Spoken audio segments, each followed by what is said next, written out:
Hello everyone, स्वागत है आप सभी का हमारे YouTube channel exam 2.0 study channel पर। आज की इस वीडियो में हम लोग बीएड प्रवेश परीक्षा 2024 के लिए प्रैक्टिस सेट नंबर 16 को कवर करने वाले हैं, जिसमें हम लोग 50 इंपॉर्टेंट जीके जीएस के प्रश्नों को कवर करेंगे। तो चलिए बिना देर किए इस वीडियो को शुरू करते हैं। तो आज का पहला प्रश्न यहाँ पर सामान्य ज्ञान का दिया गया है कि निम्नलिखित में से किस देश में अधिकतम संख्या में भाषाएं बोली जाती हैं। तो बताइए इसका करेक्ट आंसर क्या होगा। ऑप्शन दे रखा है ब्रिटेन, यूएसए, भारत और फ्रांस। तो इसका करेक्ट आंसर बता दीजिए। तो इसका करेक्ट आंसर हो जाएगा ऑप्शन नंबर सी यानी भारत। भारत देश में अधिकतम संख्या में भाषाएं बोली जाती हैं। अगला प्रश्न देखते हैं दूसरा नंबर। अब यहाँ पर दूसरा नंबर दिया गया है कि भारत में रेडियो प्रसारण का प्रारंभ किस वर्ष हुआ था। तो बताइए इसका करेक्ट आंसर क्या होगा। भारत में रेडियो प्रसारण का प्रारंभ किस वर्ष हुआ था। तो इसका करेक्ट आंसर हो जाएगा दिए गए ऑप्शनों में से ऑप्शन नंबर ए यानी 1927 में। ऑप्शन नंबर ए करेक्ट हो जाएगा। इसका अगला प्रश्न यहाँ पर तीसरा नंबर दिया गया है कि नई दिल्ली में स्थित संग्रहालय है। तो बताना है उस संग्रहालय का नाम क्या है। तो ऑप्शन यहाँ पर दे रखे हैं और इसमें से करेक्ट आंसर बता दीजिए। और दोस्तों ये वीडियो आपको पसंद आ रहा है तो इसको लाइक जरूर करते रहिएगा, क्योंकि लाइक करने से यूट्यूब हमारे वीडियो को प्रमोट करता है। तो लाइक करना बिल्कुल भी मत भूलिएगा और कमेंट भी कर दीजिएगा। तो बताइए इसका करेक्ट आंसर क्या होगा। तो इसका करेक्ट आंसर हो जाएगा ऑप्शन नंबर डी यानी राष्ट्रीय संग्रहालय। अगला प्रश्न देखते हैं। अगला प्रश्न यहाँ पर दिया गया है चौथा नंबर कि सूर्य मंदिर स्थित है। बताना है कि सूर्य मंदिर कहाँ पर स्थित है। ऑप्शन यहाँ पर दे रखे हैं और इसमें से करेक्ट आंसर हो जाएगा ऑप्शन नंबर डी यानी कोणार्क में स्थित है। अगला प्रश्न देखते हैं पांचवा नंबर। पांचवा नंबर है यहाँ पर कि काल्डेरा संबंधित है। तो बताना है कि किससे संबंधित है यहाँ पर। तो ऑप्शन यहाँ पर दे रखा है और इसमें से करेक्ट आंसर हो जाएगा ऑप्शन नंबर सी यानी ज्वालामुखी से संबंधित है। काल्डेरा एक ज्वालामुखी है। अगला प्रश्न देखते हैं यहाँ पर 6 नंबर की संविधान के अधीन निम्नलिखित में से कौन सा मूलाधिकार नहीं रहा है। तो बताइए इसका करेक्ट आंसर क्या होगा। कौन सा मूलाधिकार जो है वो नहीं रहा है, यानी उसको रद्द कर दिया गया है।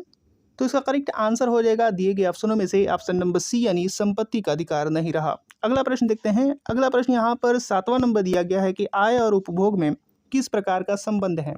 तो ऑप्शन यहाँ पर दे रखा है और इसमें से बताइए कि आय और उपभोग में किस प्रकार का संबंध है। तो इसका करेक्ट आंसर हो जाएगा ऑप्शन नंबर बी यानी प्रत्यक्ष संबंध है। अगला प्रश्न यहाँ पर 8वां नंबर दिया गया है कि प्रकाश की किरण को पूर्ण आंतरिक परावर्तन के लिए किससे गुजरना होता है, यानी टोटल इंटरनल रिफ्लेक्शन के लिए किससे गुजरना होता है। तो बताइए इसका करेक्ट आंसर क्या होगा। तो इसका करेक्ट आंसर हो जाएगा ऑप्शनों में से ऑप्शन नंबर ए यानी कांच से जल में यहाँ पर गुजरना होता है पूर्ण आंतरिक परावर्तन के लिए। अगला प्रश्न देखते हैं 9 नंबर। अगला प्रश्न यहाँ पर 9 नंबर दिया गया है कि हमारे शरीर में कुल कितनी मांसपेशियाँ होती हैं। तो बताना है इसका करेक्ट आंसर क्या होगा। तो ऑप्शन यहाँ पर दे रखा है और इसमें से करेक्ट आंसर हो जाएगा ऑप्शन नंबर बी यानी 656। कहीं कहीं पर आपको 650 भी नजर आएगा, तो आप लोग उसको भी करेक्ट कर सकते हैं। जो भी 650 के नियर अबाउट हो वो आप लोग करेक्ट कर सकते हैं।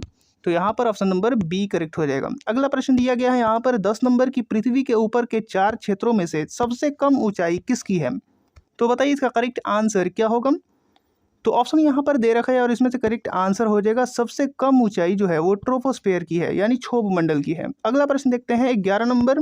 11 नंबर यहाँ पर दिया गया कि राज्यसभा के सदस्य का निर्वाचन कितनी अवधि के लिए होता है। तो ऑप्शन यहाँ पर दे रखा है और इसमें से करेक्ट आंसर बता दीजिए। तो इसका करेक्ट आंसर हो जाएगा ऑप्शन नंबर डी यानी 6 वर्ष के लिए होता है। अगला प्रश्न 12 नंबर दिया गया है कि वर्ष 2011 की जनगणना के अनुसार भारत के किस राज्य की जनसंख्या सबसे कम है। तो बताइए इसका करेक्ट आंसर क्या होगा। तो इसका करेक्ट आंसर हो जाएगा ऑप्शन नंबर डी यानी सिक्किम राज्य की। अगला प्रश्न यहाँ पर 13 नंबर दिया गया है कि ग्राम पंचायतों की आय का स्रोत कौन सा है। तो बताइए इसका करेक्ट आंसर क्या होगा। ग्राम पंचायतों की आय का स्रोत बताना है।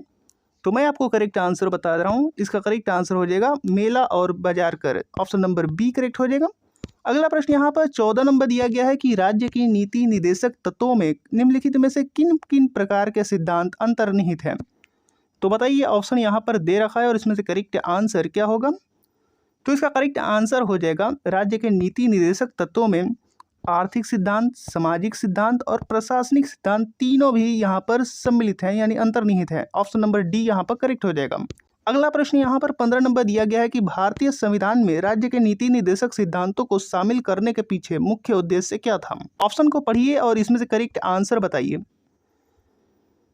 तो इसका करेक्ट आंसर हो जाएगा ऑप्शनों में से ऑप्शन नंबर ए यानी कल्याणकारी राज्य की स्थापना करना ही मुख्य उद्देश्य था भारतीय संविधान में राज्य के नीति निर्देशक सिद्धांतों को शामिल करने के पीछे। अगला प्रश्न देखते हैं। अगला प्रश्न यहाँ पर 16 नंबर दिया गया है कि किसकी उपस्थिति के कारण चूने का पानी वायु में रखने पर दूधिया हो जाता है।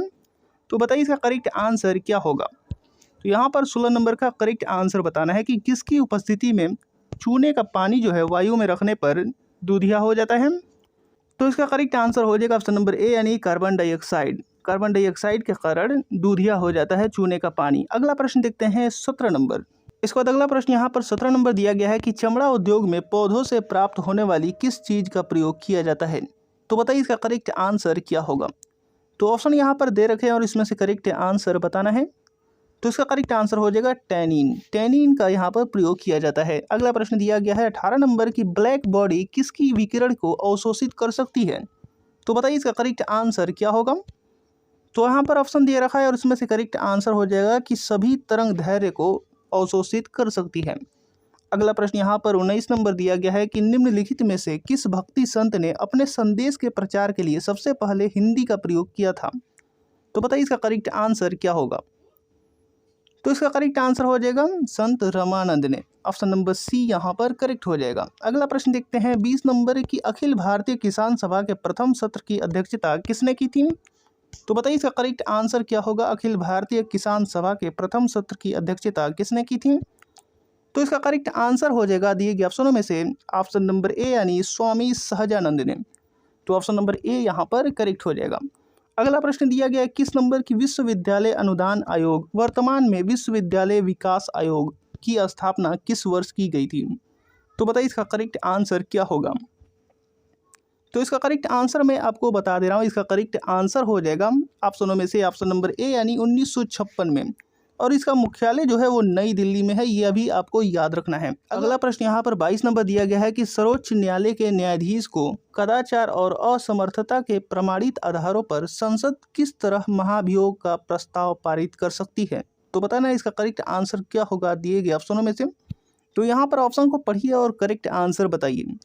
तो इसका करेक्ट आंसर हो जाएगा ऑप्शन नंबर सी यानी संसद के दोनों सदनों द्वारा अलग अलग अपने कुल सदस्यों की संख्या के बहुमत तथा उपस्थित एवं मतदान करने वाले सदस्यों को 2/3 बहुमत प्रस्ताव द्वारा महाभियोग पारित कर सकती है। तो यहाँ पर ऑप्शन नंबर सी करेक्ट हो जाएगा। अगला प्रश्न देखते हैं यहाँ पर 23 नंबर की अंग्रेजी भाषा को भारत में शिक्षा के माध्यम के रूप में आरंभ किया गया तो किसके द्वारा किया गया ये आपको बताना है। तो इसका करेक्ट आंसर हो जाएगा लॉर्ड मैकाले द्वारा। ऑप्शन नंबर ए करेक्ट हो जाएगा। इसके बाद अगला प्रश्न यहाँ पर 24 नंबर दे रखा है कि वह कौन सा महाद्वीप है जहाँ एक भी ज्वालामुखी नहीं है। तो बताइए इसका करेक्ट आंसर क्या होगा। तो ऑप्शन यहाँ पर दे रखा है और इसमें से करेक्ट आंसर हो जाएगा ऑस्ट्रेलिया। अगला प्रश्न दिया गया है 25 नंबर की निम्न में से कौन सा वन आधारित उद्योग नहीं है। तो बताइए इसका करेक्ट आंसर क्या होगा। तो इसका करेक्ट आंसर हो जाएगा वन आधारित उद्योग सीमेंट उद्योग नहीं है। तो ऑप्शन नंबर ए करेक्ट होगा। अगला प्रश्न दिया गया है भारत में परमाणु ऊर्जा कार्यक्रम का प्रारंभ कब से हुआ माना जाता है। तो बताइए इसका करेक्ट आंसर क्या होगा। तो इसका करेक्ट आंसर हो जाएगा ऑप्शन नंबर बी यानी 1948 ईस्वी से।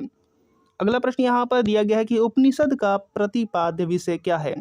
तो बताइए इसका करेक्ट आंसर क्या होगा दिए गए ऑप्शनों में से।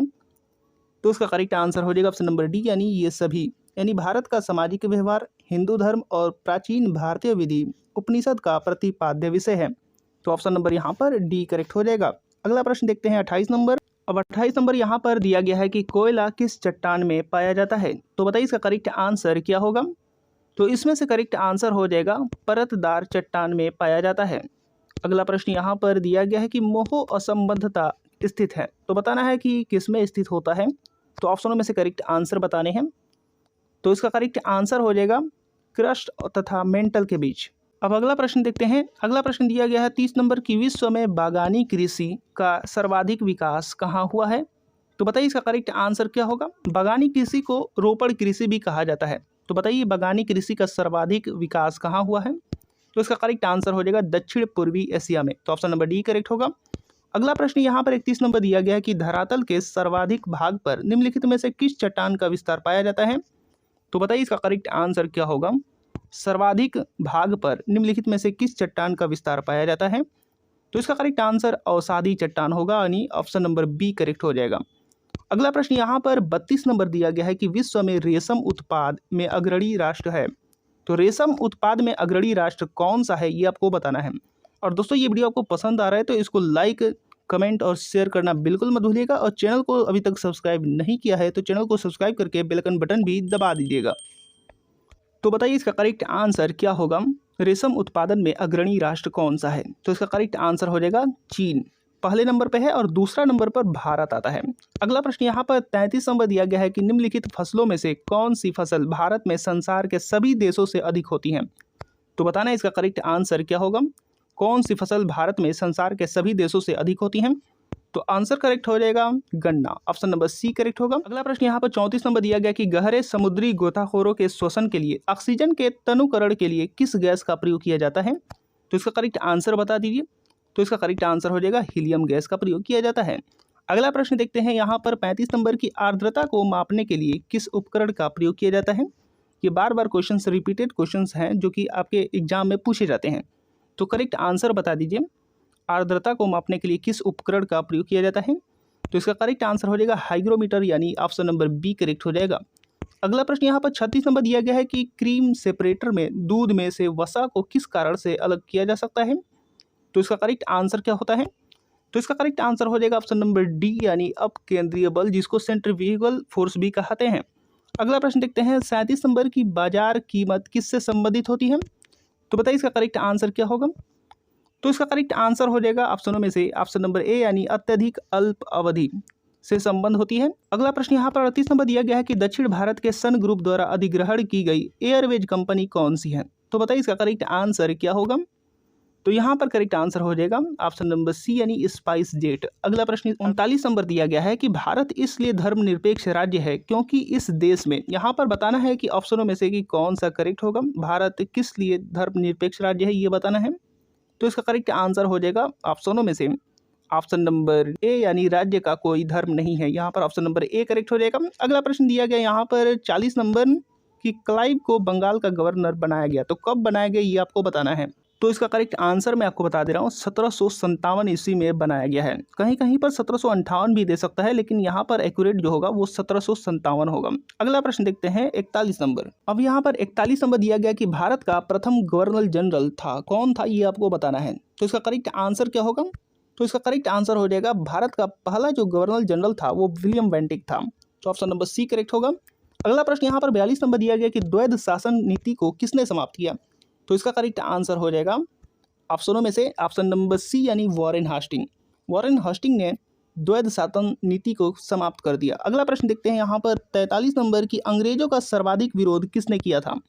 तो बताइए इसका करेक्ट आंसर क्या होगा।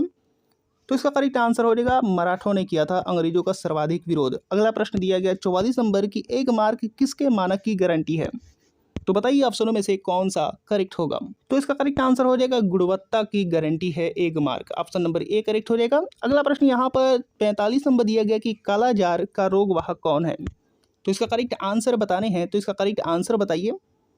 तो इसका करेक्ट आंसर हो जाएगा ऑप्शन नंबर यहाँ पर डी, यानी सिकता मक्खी। सिकता मक्खी यहाँ पर कालाजार का रोग वाहक होती है। अगला प्रश्न दिया गया है 46 नंबर की विश्व डिजर्टिफिकेशन उन्मूलन दिवस किस दिन मनाया जाता है? तो बताइए इसका करेक्ट आंसर क्या होगा। विश्व डिजर्टिफिकेशन उन्मूलन दिवस किस दिवस मनाया जाता है? तो इसका करेक्ट आंसर हो जाएगा ऑप्शनों में से 17 जून, यानी ऑप्शन नंबर बी करेक्ट होगा। अगला प्रश्न दिया गया है यहाँ पर 47 नंबर की यदि किसी राज्य की विधानसभा में किसी दल को पूर्ण बहुमत नहीं प्राप्त हो तो राज्यपाल किसके अनुसार कार्रवाई करेगा? तो बताइए ऑप्शनों में से कौन सा करेक्ट होगा, जल्दी से बताइए। तो इसका करेक्ट आंसर हो जाएगा ऑप्शनों में से ऑप्शन नंबर डी, यानी स्वनिर्णय पर। अगला प्रश्न देखते हैं 48 नंबर की कौन सा ग्रह सूर्य की एक परिक्रमा 88 दिनों में पूरा करता है? तो बता दीजिए इसका करेक्ट आंसर क्या होगा। तो इसका करेक्ट आंसर हो जाएगा ऑप्शनों में से ऑप्शन नंबर ए, यानी बुध ग्रह। अगला प्रश्न देखते हैं यहाँ पर 49 नंबर की रेयान के विनिर्माण के लिए कौन सा मुख्य कच्चा माल प्रयोग किया जाता है? तो ऑप्शन यहाँ पर दे रखा है, इसमें से करेक्ट आंसर बता दीजिए। तो इसका करेक्ट आंसर हो जाएगा दिए गए ऑप्शनों में से सेल्यूलोज, यानी ऑप्शन नंबर बी करेक्ट हो जाएगा। अगला और इस वीडियो का लास्ट प्रश्न यहाँ पर 50 नंबर दिया गया कि गिद्धा जो कि नृत्य का एक रूप है किस राज्य से संबंध है? तो बताना है इसका करेक्ट आंसर क्या होगा। तो ऑप्शन यहाँ पर दे रखा है और इसमें से करेक्ट आंसर हो जाएगा पंजाब। पंजाब से संबंधित है गिद्धा। तो उम्मीद करता हूँ कि वीडियो आपको पसंद आया होगा और अभी तक चैनल को सब्सक्राइब नहीं किया है आपने तो चैनल को सब्सक्राइब कर दीजिए, लाइक करना तो बिल्कुल भी मत भूलिएगा। तो मिलते हैं अगले वीडियो में, तब तक के लिए धन्यवाद।